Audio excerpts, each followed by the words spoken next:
बात कहता हूं ऐसा। आदरणीय सोनी जी,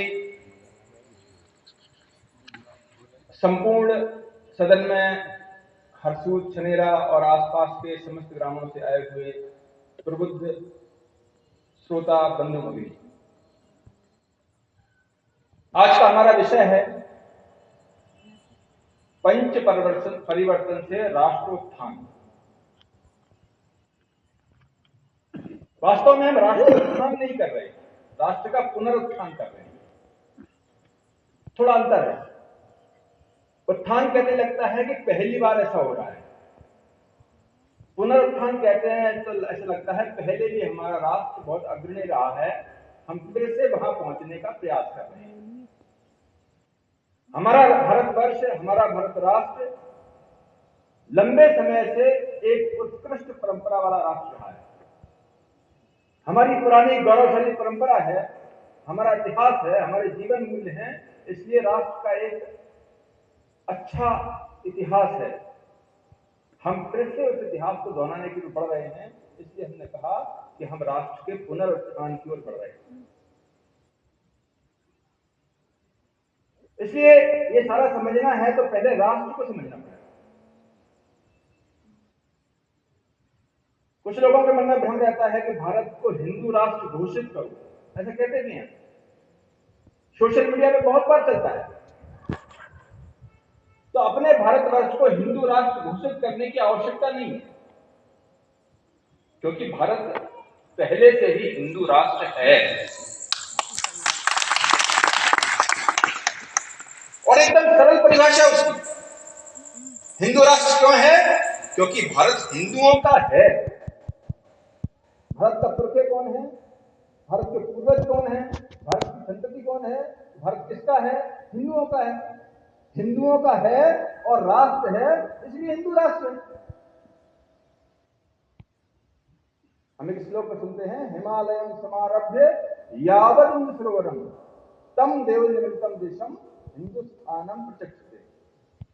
यानी हिमालय से लेकर हिंदू महासागर तक बीच का जो भूभाग है वो क्या है? हिंदुस्तान है। हिंदुस्तान का मतलब हिंदुओं का स्थान। तो भारत किसका हुआ? हिंदुओं का हुआ। भारत का मालिक कौन है? हिंदू है। तो ये पक्का है कि भारत हिंदुओं का है। पक्का क्या करना है कि भारत राष्ट्र है। राष्ट्र का मतलब तीन बातें होती हैं। किसी देश को राष्ट्र कहना है तो उसकी तीन बातें होनी चाहिए। पहला क्या है? उस देश का एक निश्चित भूभाग होना चाहिए, यानी एक जमीन होनी चाहिए पक्की, भारत के अंदर है। दूसरा, उसमें जन होना चाहिए, लोग होने चाहिए, रहने वाली संतति होनी चाहिए, वो भी भारत के अंदर है। और तीसरी है, उस भूभाग के उन रहने वाले लोगों की संस्कृति होनी चाहिए।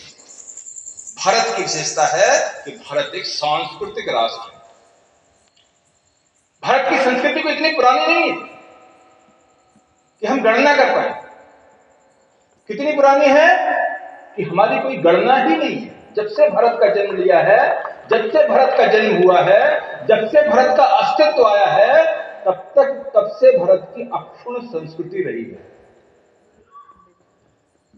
हमारी एक एक शब्द परंपरा, वेदों में कहा गया है, माता भूमि पुत्रो अहम पृथिव्यः।